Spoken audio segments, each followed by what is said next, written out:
नमस्कार, देवभूमि के दंगल में आप सभी का स्वागत है। मैं हूं आपके साथ गरिमा वाजपेयी और देवभूमि के दंगल में आज बात करेंगे वन नेशन वन इलेक्शन की।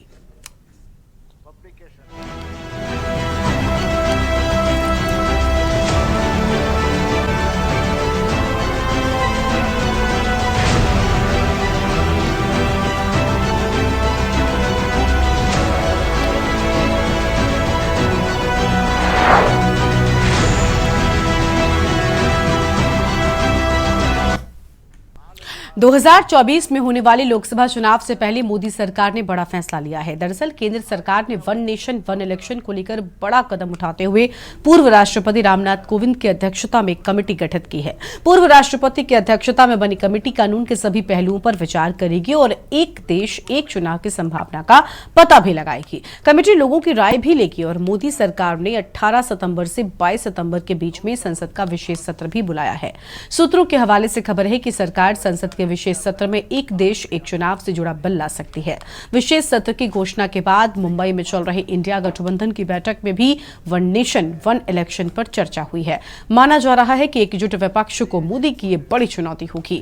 वहीं उत्तराखंड जैसे कई छोटे राज्यों के लिए वन नेशन वन इलेक्शन से काफी लाभ माना जा रहा है, क्योंकि बार बार चुनाव की आचार संहिता लगने से विकास में अवरुद्ध पैदा होने के साथ ही राज्य पर वित्तीय बोझ बढ़ता है और राज्य में इसी मुद्दे पर सियासत भी गर्मा गई है। कांग्रेस का एक तरफ आरोप है कि सरकार जनहित से जुड़े मुद्दों से ध्यान हटाने के लिए सरकार ऐसे फैसले ले रही है। वहीं बीजेपी ने केंद्र सरकार की ओर से वन नेशन वन इलेक्शन की तरफ बढ़ाए जा रहे कदमों की सराहना करते हुए विपक्ष पर जमकर निशाना साधा है। आज इसी मुद्दे पर होगी विस्तार से बातचीत। खास मेहमानों का पैनल हमारे साथ में होगा, लेकिन उससे पहले एक नजर डालिए आज के हमारे इस खास रिपोर्ट पर। 2024 में होने वाली लोकसभा चुनाव से पहले मोदी सरकार ने बड़ा फैसला लिया है। दरअसल केंद्र सरकार ने वन नेशन वन इलेक्शन को लेकर बड़ा कदम उठाते हुए पूर्व राष्ट्रपति रामनाथ कोविंद की अध्यक्षता में एक कमेटी गठित की है। पूर्व राष्ट्रपति की अध्यक्षता में बनी कमेटी कानून के सभी पहलुओं पर विचार करेगी और एक देश एक चुनाव की संभावना का पता लगाएगी। कमेटी लोगों की राय भी लेगी। तो वहीं मोदी सरकार ने 18 सितंबर से 22 सितंबर के बीच संसद का विशेष सत्र भी बुलाया है। सूत्रों के हवाले से खबर है कि सरकार संसद के विशेष सत्र में एक देश एक चुनाव से जुड़ा बिल ला सकती है। वहीं उत्तराखंड जैसे कई छोटे राज्यों के लिए वन नेशन वन इलेक्शन से काफी लाभ माना जा रहा है, क्योंकि बार बार चुनाव की आचार संहिता लगने से विकास में अवरुद्ध पैदा होने के साथ ही राज्य पर वित्तीय बोझ बढ़ता है। वहीं राज्य में इस मुद्दे पर सियासत भी गर्मा गई है।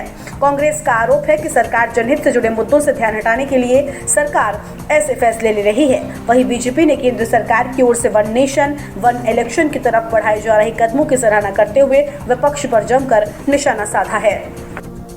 देखिए, वन नेशन वन इलेक्शन ये कोई नई चोरी नहीं है, ये तो मोदी के शब्द जाल हैं। चुनाव तो हर हमेशा एक साथ हुए हैं, लगभग 77 तक सारे चुनाव एक साथ थे। विधानसभा के भी और लोकसभा के चुनाव एक साथ होते थे। उसके बाद भी हुए हैं बहुत से राज्यों में, लोकसभा के साथ बहुत से उत्तर प्रदेश, जब हम उत्तराखंड उत्तर प्रदेश एक ही थे तब भी होते थे। अब अलग अलग थोड़ा सा समय, क्योंकि विभिन्न स्थितियां ऐसी बनी कि अलग अलग राज्यों में अलग अलग तरीके से चुनाव होने लगे। कभी की विधानसभा का कार्यकाल कम हो गया, कभी किसी को सस्पेंड करना पड़ा, विधानसभा को भंग करना पड़ा, तो इस स्थिति में बनी है। लेकिन मोदी को 10 साल बाद यही याद क्यों आ रहा है? बड़ी हास्यास्पद बात है। उससे बड़ी हास्यास्पद बात ये लगती है मुझको कि मैंने भी इतने साल के राजनीतिक जीवन में पूर्व राष्ट्रपति की अध्यक्षता में किसी प्रकार की कमेटी के गठन की बात नहीं सुनी है। न केंद्र सरकार ने पूर्व राष्ट्रपति को इन मामलों में इन्वॉल्व किया गया। अच्छा होता सरकार हाई कोर्ट या सुप्रीम कोर्ट के रिटायर्ड जज की अध्यक्षता में अगर ये ऐसी चीज़ें बनाती, इस तरह कमेटी बनाती, तो मैं समझता हूँ वो और ज़्यादा बेहतर परिणाम देती। एक राष्ट्र एक चुनाव को लेकर के केंद्र सरकार के द्वारा जो कमेटी बनाई गई है, एक बहुत ही सराहनीय कदम है। इस निर्णय से जहां देश की प्रगति के द्वार खुलेंगे, वहीं चुनाव में जो खर्च करोड़ों रुपए अरबों रुपए जो चुनाव में खर्च होते थे, वो एक साथ चुनाव कराने से उसको देश की एक बचत भी होगी, आर्थिक रूप से भी देश सुदृढ़ होगा। और जो विभिन्न राज्यों में समय जो चुनाव होते थे और आचार संहिता के कारण विकास कार्य भी प्रभावित होते थे, उससे भी देश को एक लाभ मिलने वाला है। बता दें कि उत्तराखंड में आगामी समय में लोकसभा और निकाय का चुनाव होना है। सभी राजनीतिक दल इसे जीतने की तैयारी में हैं। मौजूदा समय में राज्य की 5 लोकसभा सीटों पर बीजेपी के सांसद हैं। कांग्रेस जहां बीजेपी के खिलाफ एंटी इनकम्बेंसी के सहारे जीत का दावा कर रही है, तो वहीं भाजपा को पूरी उम्मीद है कि भाजपा विकास के मॉडल पर जीत दर्ज करेगी। देखिए, कांग्रेस पार्टी हर चीज़ प्राथमिकता के आधार पर लेती है। अभी हमारी प्राथमिकता है बागेश्वर उपचुनाव और हमारी अंदरूनी तैयारी पूरी तरह से चल रही है, चाहे वो निकाय चुनाव हो, चाहे लोकसभा चुनाव हो। भाजपा के खिलाफ जो प्रचंड एंटी इनकम्बेंसी आपको प्रदेश के अंदर दिखाई पड़ रही है, एक सत्ता विरोधी लहर आप देख सकते हैं कि महंगाई, बेरोजगारी, भ्रष्टाचार, महिला उत्पीड़न, किसानों की फसल बर्बाद, जोशीमठ भू धसाव, भर्ती घोटाले, अग्निवीर योजना, इस तरह का जितना भी यहाँ पर उपद्रव पिछले 6-7 सालों में हुआ है, उसके मद्देनज़र जनता का भी झुकाव कांग्रेस की तरफ बढ़ रहा है कि सबको ये लग रहा है कि कमल का फूल उनकी भूल थी और कांग्रेस के दिनों के ही दिन उनके अच्छे दिन थे। कुल मिलाकर 2024 में होने वाले लोकसभा चुनाव से पहले देश में वन नेशन वन इलेक्शन पर नई बहस छिड़ गई है।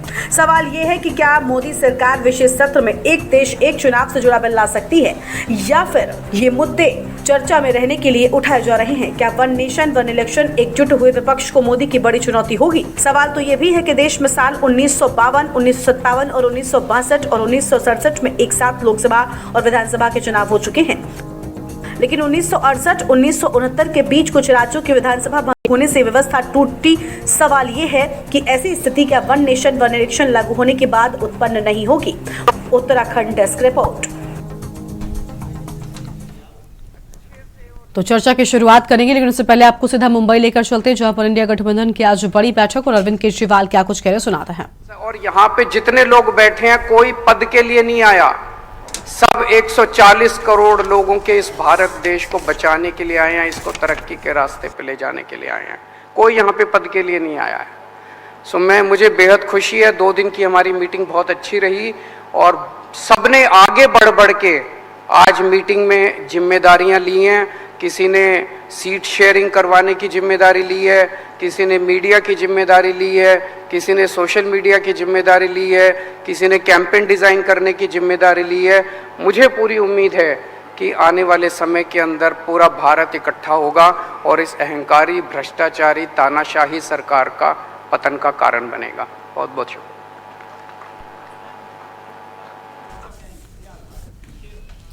तो दिल्ली से आप सुन रहे थे केजरीवाल को, जो कि इंडिया गठबंधन में हिस्सा लेने के लिए पहुंचे और उनकी ओर से अहम बातें कही गई हैं। आपको बता दें कि आज मुंबई में एक बड़ी बैठक थी इंडिया गठबंधन की और सभी जो दल हैं उनके नेता भी यहां पर पहुंचे हुए थे। और अब चर्चा की शुरुआत करते हैं। हमारे साथ में खास मेहमान जुड़ चुके हैं। कुंवर जपेंद्र सिंह जी हैं, प्रदेश प्रवक्ता है बीजेपी की ओर से। शिषपाल सिंह बिष्ट जी हमारे साथ में हैं, प्रदेश प्रवक्ता कांग्रेस पार्टी की ओर से। विपिन खन्ना जी हमारे साथ में हैं, प्रदेश प्रवक्ता हैं आम आदमी पार्टी की ओर से। और पीसी थपलियाल साहब हमारे साथ में जुड़ चुके हैं, वरिष्ठ नेता हैं यूपीडी के। अरुण शर्मा जी हमारे साथ में हैं, वरिष्ठ पत्रकार हैं। आप सभी मेहमानों का बहुत बहुत स्वागत आज की हमारी चर्चा में। और शुरुआत कर लेते हैं जपेंद्र सिंह जी के साथ में, बीजेपी के प्रदेश प्रवक्ता हैं। जपेंद्र जी, वन नेशन वन इलेक्शन का कदम तो उठ गया है, अब लगभग साफ भी हो गई है तस्वीर। विशेष सत्र जब बुलाया जाता है तो ये बताया जाता है कि आखिर किस वजह से बुलाया गया है और वक्त अब बहुत कम रह गया है। ऐसे में कितनी तैयारी है, किस लिहाज से आप इसको देख रहे हैं? जपेंद्र जी अभी फिलहाल हमारे साथ में नहीं है, उनकी आवाज नहीं मिल पा रही है। विपिन खन्ना जी हैं और शिषपाल सिंह जी हैं। शिषपाल जी के पास पहले चल लेते हैं। शिषपाल जी कांग्रेस पार्टी से हैं। शिषपाल जी, स्वागत आपका भी चर्चा में। शिषपाल जी, आपसे हम जानना चाहेंगे, कांग्रेस कह रही है कि भाई डर गए हैं इंडिया गठबंधन की बात करें तो वो भी यही कह रहा है कि डर गए हैं इंडिया गठबंधन से, इंडिया की एकता से। लेकिन वो तो कह रहे हैं कि भाई ये लोग कुछ भी कहा करते हैं, हम क्यों डरेंगे? अगर हम डरते तो हम पहले चुनाव कराने की बात क्यों करते, जैसा कि टीवी चैनल्स पर चल रहा है। देखिए गरिमा जी, अगर डरे नहीं होते तो सरकार की बौखलाहट जो है ना झलकती ना दिखाई देती। आप देखिए कि इंडिया गठबंधन की एकता का ही इम्पैक्ट है, उसी का प्रभाव है कि आप देख रहे हैं कि जो सरकार 9 साल से जो है बिल्कुल तानाशाही तरीके से कार्य कर रही थी, अब वो जो है बौखलाहट में नजर आ रही है। रसोई गैस के दाम भी जो है 200 रुपए कम करने पड़े हैं, क्योंकि कांग्रेस शासित राज्यों में 500 रुपए का सिलेंडर दिया जा रहा है। और आगे देख रहे हैं कि भैया इस स्तर तक तो उसको लाना ही पड़ेगा, क्योंकि हम तो कह रहे हैं 2014 में जहां रसोई गैस के दाम थे 415 पर, वहां जनता को राहत मिलनी चाहिए, वहां पर रसोई गैस के दाम आने चाहिए।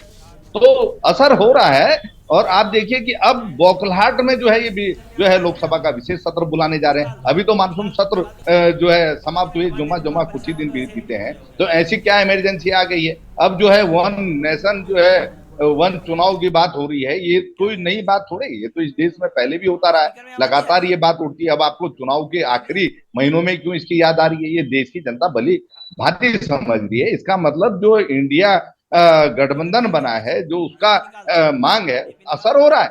बौखलाहट में सरकार लगा, सरकार को सूझ नहीं रहा है कि अब जो है कैसे डिजास्टर मैनेजमेंट किया जाए, कैसे निपटा जाए, क्योंकि अभी तक जो एक हवा खड़ा कर रखा था कि सबसे शक्तिशाली पार्टी, सबसे बड़ी पार्टी, अजेय पार्टी, लेकिन अब जो है वो जुमला साबित हो रहा है, जो उनका वो नारा धराशायी हो रहा है। तो इसीलिए दिखाई दे रहा है। अच्छी बात है, हम तो कह रहे हैं कि वन नेशन वन चुनाव की ओर आपको बढ़ना चाहिए, अगर आप बढ़ सकते हैं। इसकी व्यवहारिक कठिनाइयों को से भी देश भली भांति जानता है। जब ये बिल लाएंगे, बिल सामने आएगा, उस पर चर्चा होगी और निश्चित तौर पर सारी चीजें साफ होंगी, क्योंकि ये केवल बातें करते हैं, ये क्योंकि जनता का ध्यान भटकाने के लिए मैं माहिर है, ये नए नए शिकूपे छोड़ते हैं, लेकिन ये क्या लेकर के आते हैं इस विशेष सत्र में, ये देखेंगे तब जब चीज सामने आएगी तो उस पर कहा भी जाएगा। लेकिन आप देखिए कि जो विधानसभा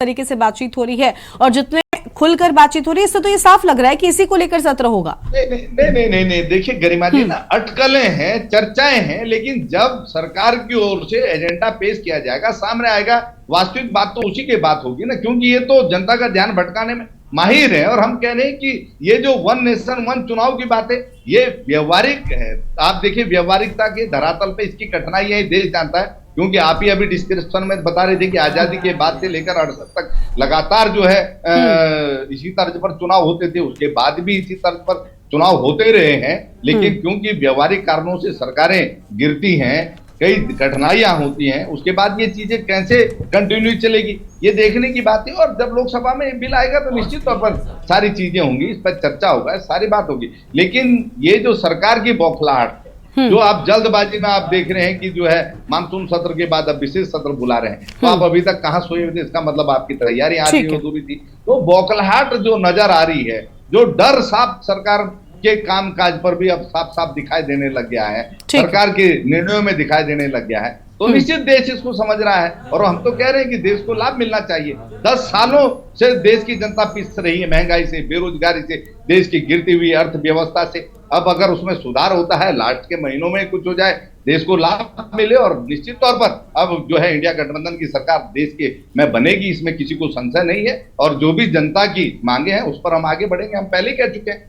जी ठीक है, आपके पास लौटेंगे। विपिन खन्ना जी को जोड़ लेते हैं, प्रदेश प्रवक्ता आम आदमी पार्टी की ओर से। विपिन जी, स्वागत आपका भी हमारी चर्चा में। अभी हम अरविंद केजरीवाल को सुना भी रहते अपने दर्शकों को, जब वो मुंबई में अपनी बातें कह रहे थे, उन्होंने कहा कि भाई हम पद के लिए इकट्ठा नहीं हुए, हम यहाँ पर अपने 140 करोड़ देशवासियों के लिए आए हैं। लेकिन 140 करोड़ देशवासियों के लिए ही एक नई चीज निकलकर सामने आ रही है, वो है वन नेशन वन इलेक्शन। और अगर ये शुरू हो जाता है तो ऐसे में कुछ ऐसे राज्य हैं जिनको इससे नुकसान होगा, क्योंकि दिल्ली में भी चुनाव होगा। जो राज्य बच गए हैं, जैसे फिलहाल यूपी में अखिलेश यादव को चिंता नहीं है क्योंकि चुनाव हो चुका है विधानसभा का, लेकिन दिल्ली में अखिलेश यादव की समस्याएं बढ़ सकती है। कहीं इसका मतलब तो नहीं है इसी वजह से जो विरोध है वो वन नेशन वन इलेक्शन को लेकर खुलकर ना हो रहा हो, लेकिन कहीं ना कहीं वो यही कह रहे हैं कि भाई डर गए हैं, इसी के चलते ये अब नए नए शगुफे लेकर आ रहे हैं।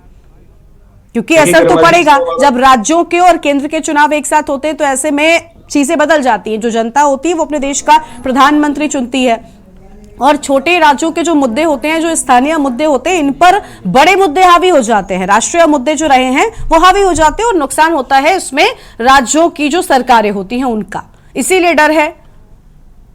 देखिए गरिमा जी, बिल्कुल आप सही कह रही हैं कि ये भारतीय जनता पार्टी का नया जुमला हम इसको कह सकते हैं, क्योंकि पिछले 10 साल से इनको याद नहीं आई कि हम वन नेशन वन इलेक्शन की बात करें। देखिए, भारतीय जनता पार्टी ने जो 10 साल देश पर राज किया है और माननीय प्रधानमंत्री मोदी जी जो देश के सर्वोच्च पद पर रहे और जिन वादों को लेकर वो जिन झूठे वादों को लेकर वो सत्ता में आए थे, जो झूठ बोलकर जनता सत्ता में आए थे, वो वादे वो पूरे कर नहीं पाए क्योंकि उनकी नीयत साफ नहीं थी। वो कह रहे थे कि अब की बार मोदी सरकार, बहुत हुआ किसान पर अत्याचार, बहुत हुआ बेरोजगारों पर अत्याचार और बहुत हुई पेट्रोल डीजल की मार। मतलब ऐसे ऐसे जुमले उन्होंने दिए थे कि एक भी जुमला जो है उनका सही साबित नहीं हो पाया, सारे जुमले के जुमले ही रह गए। क्योंकि महंगाई पर ये काबू नहीं पा पाए, बेरोजगारी पर ये काबू नहीं पा पाए क्योंकि इन्होंने कहा था 2 करोड़ रोजगार देंगे। काला धन, अपना ही सफेद धन इन्होंने काला बेचकर सर, लेकिन वन नेशन वन इलेक्शन से मैं अगर सीधा सवाल आपसे, आप जो बातें कह रहे हैं मैं उन बातों से सहमत हुई, वो बातें आप कह सकते हैं, लेकिन फिर भी एक सवाल मेरा जोड़ते चलिए कि आखिर वन नेशन वन इलेक्शन से समस्या क्या है? अगर ये आता भी है तो इंडिया गठबंधन क्यों परेशान हो रहा है? क्यों ये बातें कही जा रही कि इनको डर है? क्या आप इस बात की सहमति में नहीं है कि देश हर वक्त चुनावी मोड में रहता है, उसमें आपके भी चिंताएं बढ़ती हैं, खर्चा बढ़ता है, राजनीतिक पार्टियों का या पब्लिक का जो पैसा है ये खर्च होता है? अगर मतलब आंकड़े निकाले ना कि एक चुनाव में कितनी धनराशि का खर्चा होता है, तो मुझे लगता है हम सब यहां पर बैठे जो लोग हैं ये हैरान हो जाएंगे और हैरान हैं। और ऐसे में अगर वन नेशन वन इलेक्शन होता है तो लोगों के पैसों की बचत होगी, समय का बचत होगा और आम जनता भी थोड़ी सी कंफ्यूजन की स्थिति जो है वो कम हो जाएगी। तो आखिर इंडिया गठबंधन को इससे समस्या क्या है? देखिए गरिमा जी, वन नेशन वन इलेक्शन में कोई समस्या नहीं, लेकिन व्यवहारिक तौर से हम देखें तो राज्यों में और केंद्र में बहुत फर्क होता है। सबकी अपने अपनी व्यवस्थाएं होती हैं और अगर आपने अभी कहा है अपनी व्याख्यान में कि पहले भी ये होता रहा है, लेकिन समस्या क्या आती है कि राज्यों में कभी ऐसे हो जाता है कि सरकारें गिर जाती हैं, बड़ी समस्याएं पैदा हो जाती हैं। और दूसरी बात है, जब ये मसौदा लेके आएंगे उस मसौदे में ये क्या पेश करते हैं ये तो वो समय बताएगा। लेकिन इसमें अगर कोई ये कहे कि बहुत खर्चा हो रहा है या जो संसाधन है वो बहुत खर्च हो रहे हैं या विकास कार्य रुक रहे हैं, तो मेरा मानना है, देखिए काशीराम जी कहते थे कि इलेक्शन तो हर साल होना चाहिए क्योंकि जितना भी राजनीतिक पार्टियां भ्रष्टाचार करती हैं तो उनका कालाधन बाहर आता है, रोजगार मिलता है लोगों को। और देखिए जहां तक सरकारी खर्चे की बात है तो मेरा मानना ये व्यवहारिक बात नहीं है कि सरकार का खर्चा होता है। देखिए जितने भी सरकारी कर्मचारी हैं वो इलेक्शन में लगते हैं, उनको तनख्वाहें मिल रही हैं। जो खर्चा करती है वो राजनीतिक पार्टियां खर्चा करती हैं। और रही बात विकास कार्य रुकने की बात, तो ऐसा भी नहीं है कि विकास कार्य रुक जाते हैं, ठीक है 1 या 2 महीने के लिए। सर बिल्कुल रुकते हैं, विकास कार्य रुकते हैं, जो दल होते हैं यहाँ तक कि ये भी अपने चुनाव प्रचार में लग जाते हैं। इस बात से तो मुझे लगता है आप लोग भी बेहतर समझते होंगे, जिसकी भी सरकार होती है। अब वो व्यक्ति चुनाव प्रचार में लग गया है, विकास कार्यों को दरकिनार कर दिया जाता है, आचार संहिता लग जाती है, नई योजनाएं नहीं आती, तो ये तो स्पष्ट रूप से साफ है कि आखिर इन सब चीजों में देरी होती है। और अलग अलग राज्यों में होते हैं। आपकी आम आदमी पार्टी की बात करें, पहले आप दिल्ली देखते हैं, उसके बाद पंजाब देखते हैं, फिर बाकी के राज्यों में एक्टिव हो जाते हैं, नहीं होते? या फिर आपको डर इस बात का है कि भाई फोकस सब जगहों पर नहीं कर पाएंगे? देखिए गरिमा जी, ऐसा नहीं है कि फोकस हर जगह पर नहीं कर पाएंगे। ये तो हर राजनीतिक पार्टी के लिए समस्या है कि वो कभी उत्तराखंड देखता है तो कभी पश्चिम बंगाल देखता है तो कभी दिल्ली देखता है तो कभी पंजाब देखता है। लेकिन समस्या ये है कि जब ये मसौदा पेश होगा तो ये मसौदा एंड टाइम पे क्यों आया? जब इलेक्शन सर पर है लोकसभा के, तब ये मसौदा क्यों आया? 10 साल से भारतीय जनता पार्टी क्या सोई हुई थी इस मुद्दे को लेके? क्या अचानक से इनको याद आया कि ये 5 दिन का एक सत्र बुलाना चाहिए, जबकि 3 महीना पहले ही सत्र खत्म हुआ है? उसमें ये मसौदा क्यों नहीं लेके आए? देखिए ये केवल और केवल जनता का ध्यान भटकाने का केवल और केवल एक मात्र प्रयास है, क्योंकि जो वादे ये लेकर आए थे उन वादों पर ये खरे नहीं उतर पाए। अभी नया नया प्रकरण अडानी जी का सामने कल ही आया है, उनकी पोल और खुल गई है। तो उन चीजों से ध्यान भटकाने के लिए केवल और केवल भारतीय जनता पार्टी एक नया जुमला लेके आई।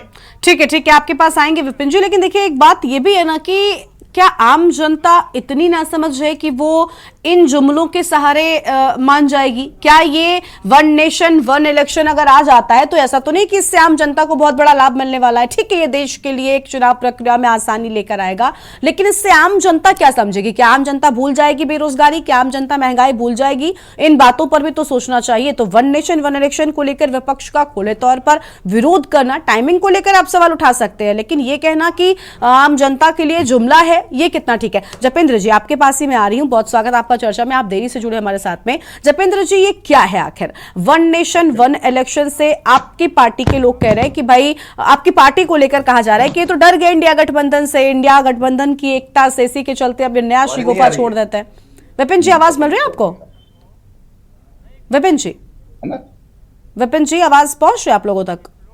जी जी जी, ठीक है ठीक है ठीक है। हाँ, तो जपेंद्र जी, ये क्या है आखिर? वन नेशन वन इलेक्शन को लेकर कितनी तैयारी हो रही है, और ये विशेष सत्र जो बुलाया गया है, अब लगभग साफ हो गई है तस्वीर की इसी के लेकर बुलाया गया है? देखिए, अगर हम राजनीतिक परिपेश से हटके सब लोग सोचें देश के इस नागरिक होने के नाते, तो after 76 year independence we are still developing, और credit goes to current scenario, political scenario and social scenario. तो निश्चित तौर पर अगर हमें विकसित राष्ट्र के तौर पर अपने आप को बदलना है और विकसित राष्ट्र के लिए हमें स्थापित करना है, तो हमें नहीं लगता कि यहाँ किसी भी विपक्षी नेता को देश के अंदर या हमारे प्रदेश के अंदर किसी को भी ये ऐतराज होगा, क्योंकि हमें विकसित राष्ट्र के तौर पर बदलना है, हमें विकसित राष्ट्र बनना है, और भारत के अंदर विकसित राष्ट्र के तौर पर स्थापित होने की संभावनाएं हैं। हम अपने जितनी हमारी मैन पावर है या हम अपनी पॉपुलेशन आएंगे, शिषपाल जी आते हैं आपके पास। कहीं ना कहीं हम उसे बहुत अच्छा उपयोग एक अंतरराष्ट्रीय पटल पर कर सकते हैं और देश को बहुत आगे लेकर जा सकते हैं। आप बिल्कुल ठीक कह रहे हैं। इसमें किसी को भी दो राय नहीं होना चाहिए। लेकिन हाँ, क्योंकि वर्तमान में भारतीय जनता पार्टी की सरकार है, केंद्र में भी, अधिकतर राज्यों में भी, और ये कार्य भारतीय जनता पार्टी की सरकार के माननीय मोदी जी के या केंद्रीय कार्यकारिणी के उनके द्वारा होने जा रहा है, तो निश्चित तौर पर विपक्षी दलों का ऐतराज भी जायज है, क्योंकि इन्हें ये लगता है कि अगर वन नेशन वन इलेक्शन के प्लेटफॉर्म पे हमारा देश आ गया, तो यहाँ जो आज तक सेल्फ इंटरेस्ट की पॉलिटिक्स होती रही है, रीजनल पॉलिटिक्स होती रही है, छोटे छोटे मुद्दों में हम उलझे रहे हैं, अपने घर की लड़ाइयों में हम इतने उलझे रहे कि आजादी के बाद हम ये भूल गए कि हम दुनिया का एक बहुत बड़ा राष्ट्र हैं। आप बिल्कुल ठीक कह रहे हैं, राष्ट्रहित की आप बात कर रहे हैं। अधिकारों, जपेंद्र जी अधिकारों ठीक है, और अहंकार को निश्चित तौर पर चोट पहुंची। ठीक है ठीक है। देखिए, आपने जो सारी बातें कही वो आपने राष्ट्रहित को लेकर कही है, लेकिन राष्ट्रहित की बात को तो सभी दल कहते हैं। ऐसा नहीं है कि वो अपनी बात कहते हैं, अपने अपने तरीके से कहते हैं, अपने वादों को रखते हुए कहते हैं। राष्ट्रहित आप सभी दल चाहते हैं और इस बात को आप डंके की चोट पर कहते भी हैं। लेकिन देखिए, राजनीति में अगर आप कुछ भी करिए तो सर टाइमिंग को लेकर सवाल बड़ी जल्दी उठता है, और टाइमिंग मैटर भी बहुत करती है। अब चुनाव होना है, 5 राज्यों में होना है और लोकसभा में भी होना है। उससे पहले अगर वन नेशन वन इलेक्शन की बात हो रही है तो ये उन 5 राज्यों को इफेक्ट करेगा सर, जहां पर चुनाव होना है। इसीलिए सवाल उठ रहा है। हाँ, तो इस चुनाव में इफेक्ट करेगा ना भाई, आपके पास अगले चुनाव के लिए समय है।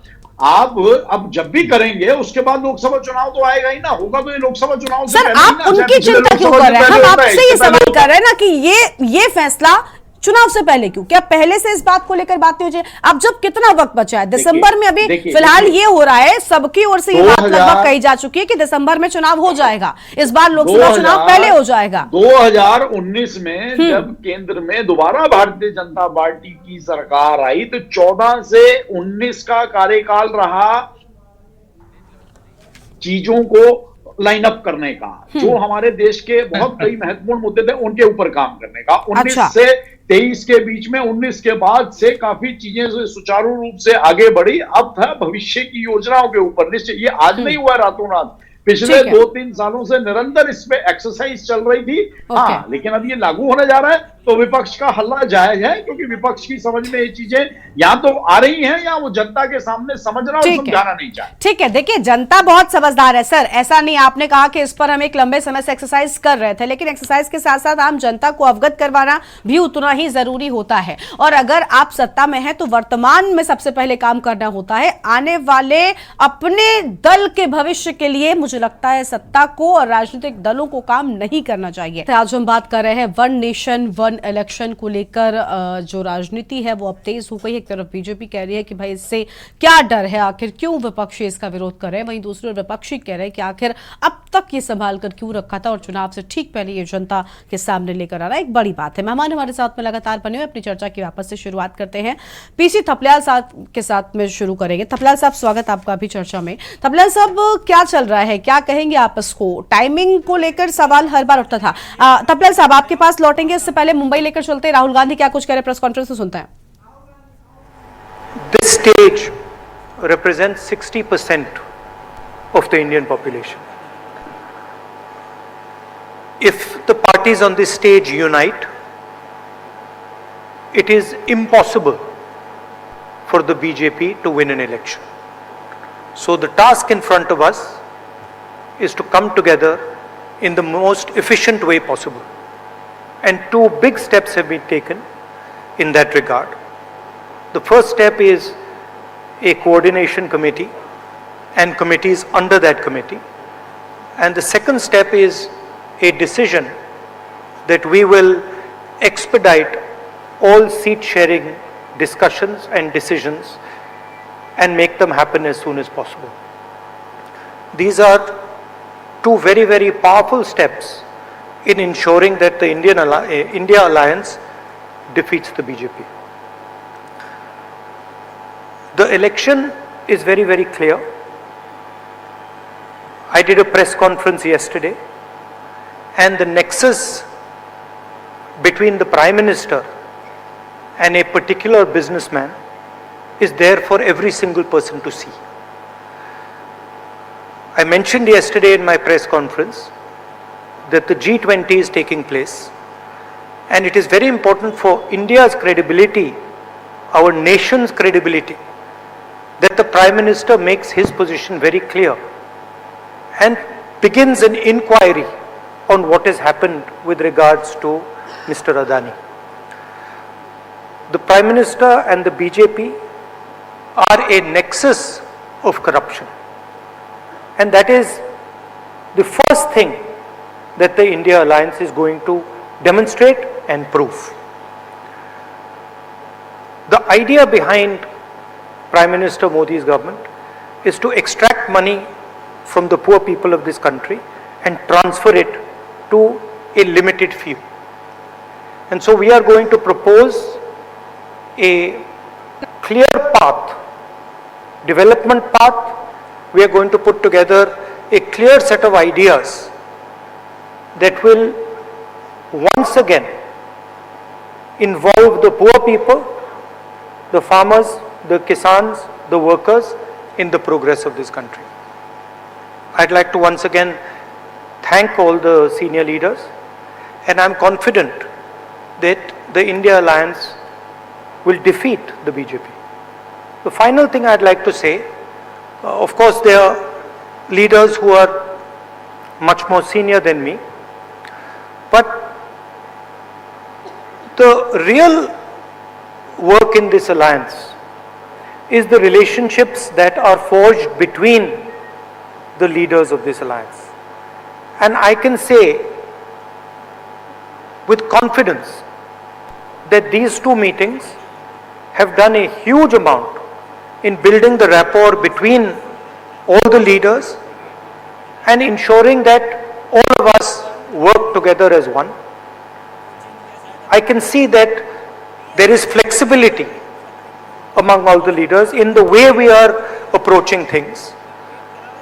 There are differences, of course, but I am extremely impressed by the way those differences are minimized and ironed out.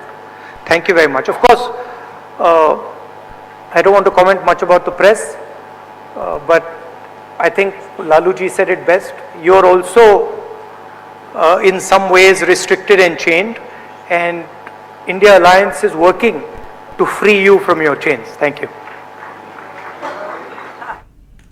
तो तो राहुल गांधी को आपने सुना और उन्होंने साफ तौर पर कहा कि विपक्ष एक है और अब अगर ऐसा होता है तो सामने सत्ता में जो सरकार है उसका जीतना लगभग नामुमकिन है। देखिए, इंडिया गठबंधन की आज मुंबई में बड़ी बैठक की तरफ अरविंद केजरीवाल ने कहा कि हम पद के लिए यहां पर इकट्ठा नहीं हुए हैं बल्कि 140 करोड़ आम जनता के लिए हुए हैं। अब राहुल गांधी को आपने सुना, राहुल गांधी का भी कुछ ना कुछ यही कहना है। कुल मिलाकर बात यह है कि देखिए, विपक्षी एकजुटता तो जो है वो मजबूत होती जा रही है और ऐसे में अब सरकार का ये वन नेशन वन इलेक्शन वाली चीज कितना काम करेगी ये बहुत अहम होगा। हमारे साथ में लगातार मेहमान बने हुए आज इसी को लेकर हम विस्तार से बात कर रहे हैं। थपलियाल साहब हमारे साथ में लगातार बने हुए। थपलियाल साहब, अभी राहुल गांधी को आपने भी सुना होगा, राहुल गांधी जी कह रहे हैं कि भाई हम तो आम जनता के लिए है और अगर विपक्षी एकजुट है तो जीतना नामुमकिन है। मतभेद भुलाकर हम यहां पर आए हैं। बहुत से नेता ऐसे हैं जो मुझसे सीनियर हैं और मैं उनका भी सम्मान करता हूं। ये सारी बड़ी बातें कह दी हैं राहुल गांधी ने, लेकिन इन गठबंधन के बीच ये जो बात सामने निकल कर आ रही है, वन नेशन वन इलेक्शन, जिस पर आज हम चर्चा कर रहे हैं, आपको लग रहा है कि इसी गठबंधन से डर के चलते ये हुआ है? ये क्या है आखिर? इस स्थिति पर आपकी क्या राय है? मोदी जी का सबसे बड़ा जो गुण है वे हारना नहीं जानते। अगर बारीकी से अध्ययन करो, जब वो गुजरात में थे किस तरह से उन्होंने बड़े बड़े पुराने दिग्गज नेताओं का खात्मा किया, किस तरह से वे सत्ता में बरकरार रहे और उसके बाद इस व्यक्ति का पदार्पण देश की राजनीति में हुआ। किस तरह से वो पूरे 2014 में हम देखते रहे कि एक हवाई जहाज में घूमते हैं फिर वापस जाते हैं अहमदाबाद, घूमते हैं फिर जाते हैं वापस।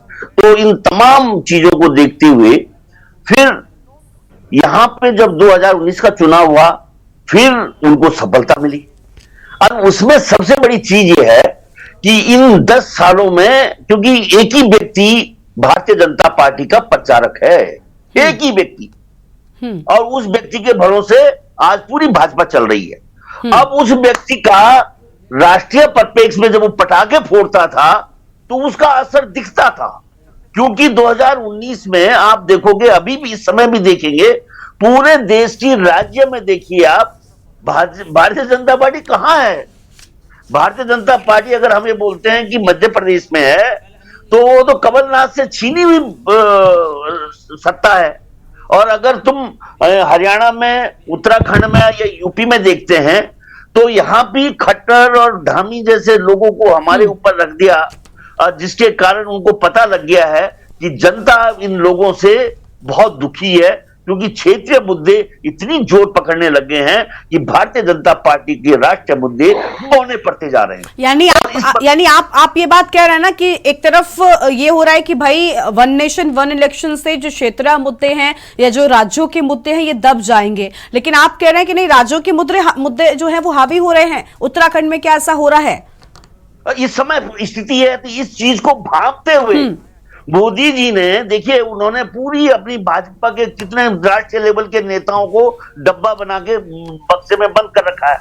अब समस्या यह है कि अगर इस देश ये जो बहुत खतरनाक कदम है, इसको शायद अभी पॉलिटिकल पार्टी कितना समझेंगी कि वन राज्य, मेरा देश वन राष्ट्र नहीं है क्या?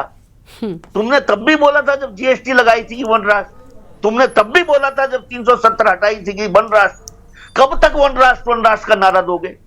अब समस्या यह है कि हमारा जो स्थिति है इस समय, उस एक पटाखा फोड़ने से, जब राष्ट्रीय लेवल के चुनाव होते थे, मोदी का पटाखा, चाहे वो पुलवामा हो एक पटाखा, चाहे सर्जिकल स्ट्राइक हो, चाहे पटाखे थे। ठीक है थपलियाल साहब, आपकी बात को हम पूरा सुनेंगे, लेकिन उससे पहले आपको यहाँ पर माफी के साथ रोक रहे हैं। इस बीच राहुल गांधी कुछ कह रहे हैं मुंबई में बैठक में, क्या कुछ कह रहे हैं सुनते हैं।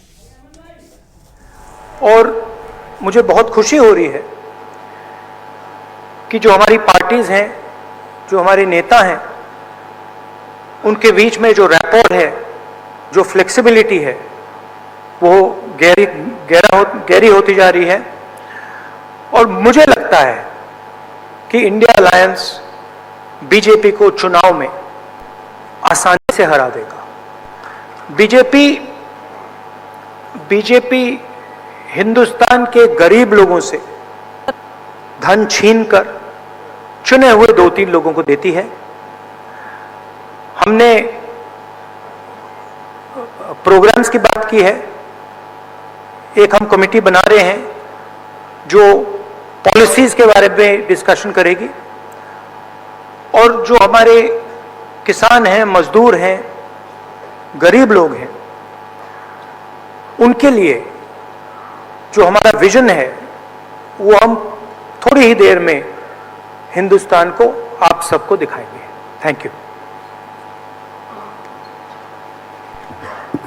इंडिया अलायंस के एक मजबूत स्तंभ उन्होंने कहा कि थोड़ी ही देर में दिखाएंगे। और देखिए, गठबंधन की यह बड़ी बैठक है। राहुल गांधी ने साफ तौर पर बड़े आरोप, जैसे कि वो हमेशा लगातार कहते आते हैं कि भाई बीजेपी जो है वो आम जनता का पैसा लूटकर कुछ अमीर लोगों को देती है। आज भी उसी अंदाज में उन्होंने सरकार पर हमला बोला है। लेकिन ये बैठक बेहद अहम मानी जा रही है, क्योंकि अब एक तरफ वन नेशन वन इलेक्शन को लेकर बीजेपी ने जो शिगुफा छोड़ा है, ये कहां तक जाता है इस पर तो हम बात कर ही रहे हैं।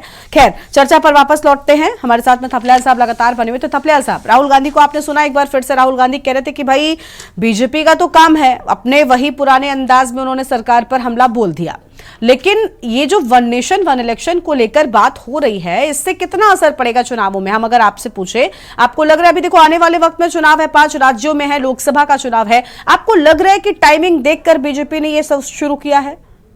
बिल्कुल बिल्कुल, और बहुत खतरनाक कदम यह है कि आप याद करिए, पुलवामा हुआ था, क्योंकि मैं फौजी होने के नाते मुझे याद है कि उन सब लोगों को पालम एयरपोर्ट ले जाया गया, और पालम एयरपोर्ट के बाद मोदी जी ने उनके चक्कर काटे रात को, उन बेचारे फौजी जो मारे गए थे।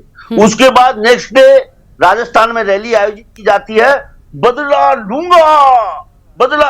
और अगर एक नेशन और एक ऐसा चुनाव होता तो मैं कहता हूं मैडम, ये पटाखा इतना काम करता कि आधा पूरे राज्य सरकार भी इन्हीं की होती, भाजपा की। तो अब ये जो खतरनाक कदम है, और इस कदम से अगर कोई बचा सकता है देश को, तो कोई ना कोई, मेरे को लगता है विपक्ष नहीं बचा सकता। इस जो बहुत खतरनाक कदम है, इससे कोई ना कोई विभीषण जब पैदा होगा, वही बचा सकता है। ठीक है, आपके पास आएंगे थपलियाल साहब। अरुण शर्मा जी को जोड़ लेते हैं, वरिष्ठ पत्रकार हैं। स्वागत सर आपका भी। अरुण जी, आप इसे किस तरीके से देख रहे हैं? एक तरफ बीजेपी आने वाले वक्त को देखते हुए वन नेशन वन इलेक्शन की तैयारी में जुट गई है, ये तो भाई कह रहे हैं कि क्या नुकसान है। दूसरी ओर विपक्षी कह रहे हैं कि ये हमारे डर से अब ऐसा कर रहे हैं। असल में सच्चाई आपको क्या नजर आती है? क्या वजह आखिर वन नेशन वन इलेक्शन के पीछे? क्या टाइमिंग को देखते हुए किया गया है, या फिर असल में इंडिया का डर सत्ता को, केंद्र सरकार को सताने लगा है? नहीं, देखिए, ये तो आपको मानना पड़ेगा कि पिछले 9 साल में खासकर केंद्र सरकार ने जो भी कदम उठाए हैं वो अपनी टाइमिंग के हिसाब से उठाए हैं। उनको जो टाइम सूट कर रहा था उन्होंने वो कदम उठाए हैं। चाहे वो, अगर आप देखें, डिमोनेटाइजेशन का देखें कदम, रात को अचानक 8 बजे मेरे भाइयों बहनों, और वो बेकार हो गए, या और तरीके के हम कदम देखें। इवन हम ये देखें कि प्रधानमंत्री मोदी जी ने हर बड़े निर्णय का श्रेय लेने का काम किया है, और निश्चित तौर पर भारत के प्रधानमंत्री की हैसियत से लेना भी चाहिए था।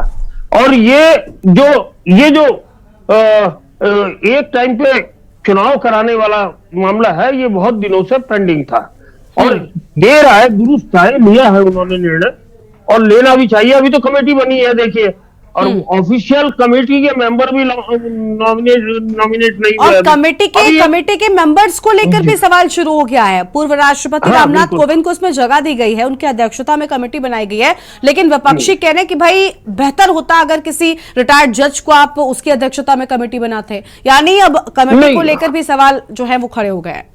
गरिमा जी, ये देखिए कि उस कमेटी में पुराने चीफ जस्टिस को शामिल करने की बात है, पुराने चीफ इलेक्शन कमिश्नर को शामिल करने की बात है, वो तमाम ऐसे लोगों को शामिल करने की बात है जो क्योंकि ये संविधान संशोधन होना है, ये आसानी से नहीं होगा। इसके लिए दोनों सदनों में 2/3 बहुमत चाहिए होगा।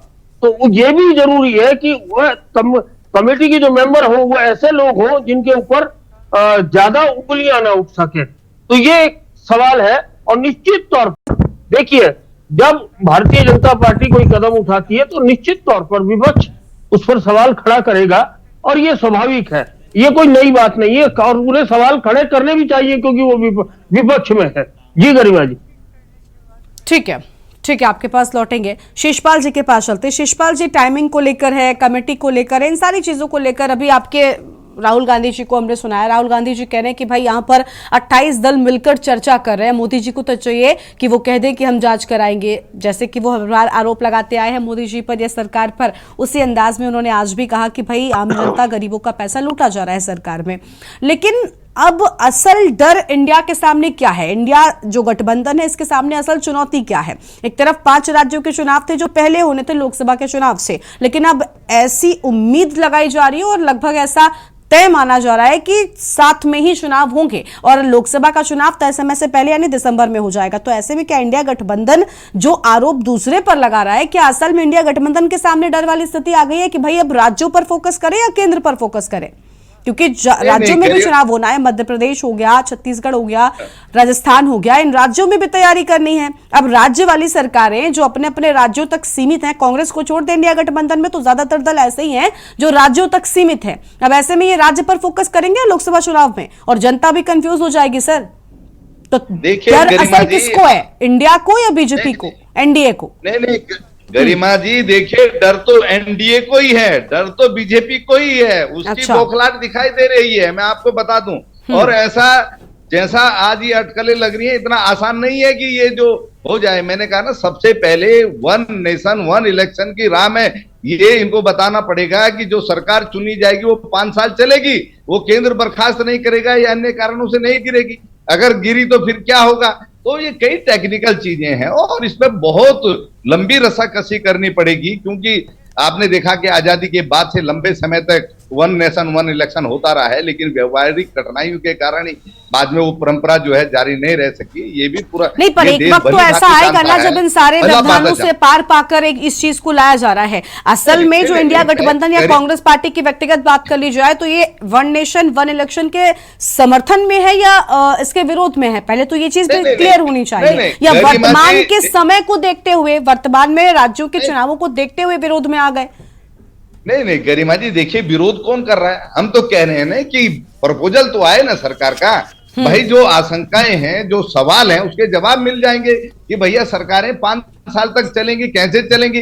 जो है केंद्र कभी जो है धारा 356 का प्रयोग नहीं करेगा, राज्य सरकारों को डिस्टर्ब नहीं करेगा, राज्य में सरकारें तोड़फोड़ का शिकार नहीं होंगे, अन्य कारणों से नहीं गिरेंगी। कई ऑपरेशन लोटस जो अब तक बीजेपी अपना चलाती आई है कई राज्यों में, वो नहीं चलेगा, उसका डर। ठीक है, आपके पास आएंगे शिषपाल जी। जपेंद्र जी के पास एक बार फिर से चलते। जपेंद्र जी, अभी आपने ही कहा था कि देखिए भाई, जब हम पहले आए अपने पहले कार्यकाल में तो हमने मुख्य मुद्दों को लेकर बातचीत की, अब भविष्य की बात हो रही है, वर्तमान में चीजों को ठीक किया गया, अब आगे की भी चिंता जो है वो सरकार कर रही है। लेकिन एक सरकार अगर सत्ता में आती है तो सरकार की, शिषपाल जी आएंगे आपके पास, अभी जपेंद्र जी के पास चलते हैं। शिषपाल जी रुक जाइए। जपेंद्र जी, आपने कहा कि अब हम भविष्य की बात कर रहे हैं, लेकिन बड़ा सवाल ये ना कि जब आप सत्ता में हैं, सरकार में है, तो पहले आपको ये सोचना चाहिए कि वर्तमान में किन चीजों को किया जाए, अपने दल को मजबूती मिले, इस लिहाज से आने वाले वक्त में भी कदमों को उठाया जाए। तो मुझे लगता है ये तो ठीक नहीं होता है ना। अगर आप 1 नेशन 1 इलेक्शन को लेकर काम कर रहे थे, पहले तो कभी ऐसी बात नहीं हुई, हालांकि कांग्रेस भी कह रही कि बहुत पहले से ये चीज होती आई है, लेकिन वर्तमान के समय में चुनाव से महज कुछ महीने पहले, और अगर महीनों के बजाय इनको दिन भी कहा जाए तो कोई गलत नहीं होगा। जैसा कि बात चल रही है कि दिसंबर में लोकसभा का चुनाव हो सकता है, तो ऐसे में उससे ठीक पहले आपको नहीं लग रहा कि जिन राज्यों में चुनाव है इन राज्यों में इसका असर होगा?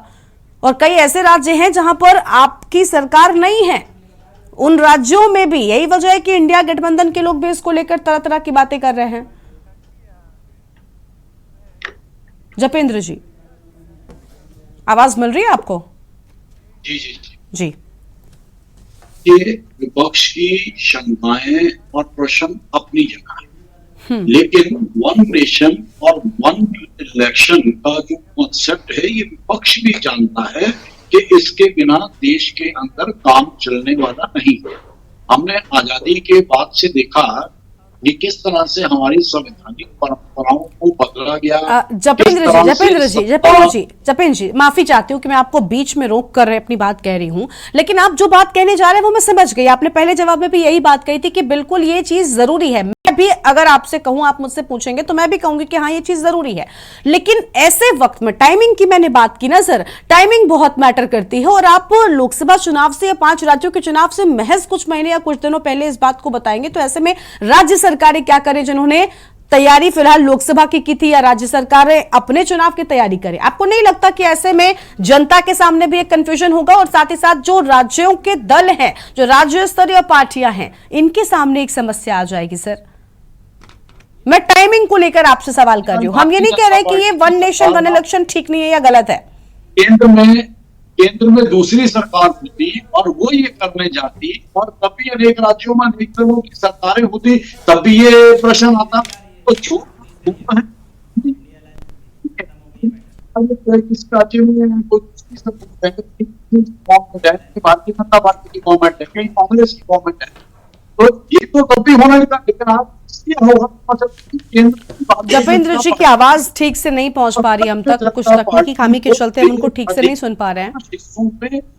जपेंद्र जी आपके पास लौटेंगे, तस्वीरें दिखा देते हैं। इसी बीच आपकी आवाज भी नहीं आ रही। देखिए तस्वीरें यहाँ पर हैं, बैठक खत्म हो चुकी है, आपने सभी को सुना। बैठक में इंडिया दल के जो गठबंधन के 28 दल हैं वो अलग अलग यहाँ पर पहुंचे हुए थे और सभी ने अहम बातें कही है। चाहे शरद पवार की बात, उन्होंने भी कहा कि देखिए यहाँ पर अलग अलग दल मिलकर आए हैं और अलग अलग राज्यों में अलग अलग परिस्थितियां हैं, लेकिन मतभेदों को भुलाकर हम यहाँ पर पहुंचे। और ये तस्वीरें आपके टीवी स्क्रीन पर आपको हम दिखा रहे हैं, जहां पर इंडिया गठबंधन की बड़ी बैठक आज मुंबई में हुई। ये तस्वीरें आप देख सकते हैं। और अब 2024 में जो है वो तस्वीर क्या कुछ होगी, इंडिया वर्सेस एनडीए जो है पूरी तरीके से बनता हुआ नजर आ रहा है। इसी पर हम बात भी कर रहे हैं और जपेंद्र जी के पास जाएंगे एक बार फिर से। जपेंद्र जी आवाज मिल रही है आपको हमारी? आपकी आवाज नहीं आ रही थी ठीक से सर।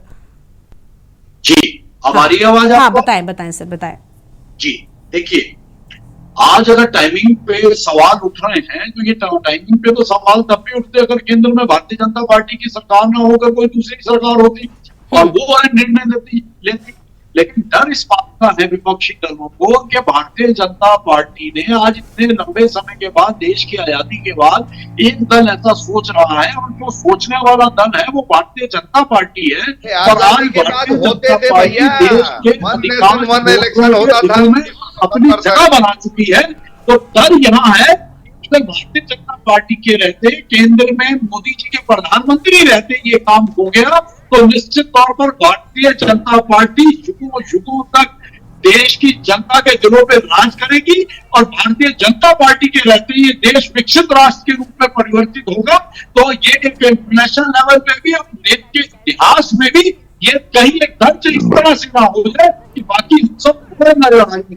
ठीक है। यानी आप देखिए, आप अपनी बात पर टिके हुए हैं। आप कह रहे हैं कि देश विकसित होगा, हम चाहते हैं कि देश विकसित हो। ये बात मैंने पहले भी कही थी कि हम भी चाहते हैं देश विकसित देशों के श्रेणी में आ जाए, लेकिन बात हम टाइमिंग को लेकर ही कर रहे हैं कि आखिर इस तरीके से पहले करना इस बात को लेकर, इसी के चलते इंडिया गठबंधन के लोग सवाल उठाए। ठीक है जपेंद्र जी, ठीक है। भविष्य को लेकर, इसके विकसित राष्ट्र की परिकाष्ठा को लेकर कहीं ना कहीं हम उसमें सहभागी बने। ठीक है। देखिए कांग्रेस से शिषपाल जी कुछ कह रहे थे। शिषपाल जी आप बताइए, भाई वो तो कह रहे विकसित देशों की सूची में आ जाएगा, भारत विकसित हो जाएगा, फिर क्यों आखिर इंडिया गठबंधन इस पर सवाल उठा रही है? देखिए गरिमा जी, देश पिछले 10 सालों से देख रहा है, देश तो विकसित नहीं बना। हाँ, मोदी जी के दोस्त जरूर विकसित हो गए, दुनिया के जो है उद्योगपतियों की श्रेणी में नंबर 1 और 2 पर आ गए।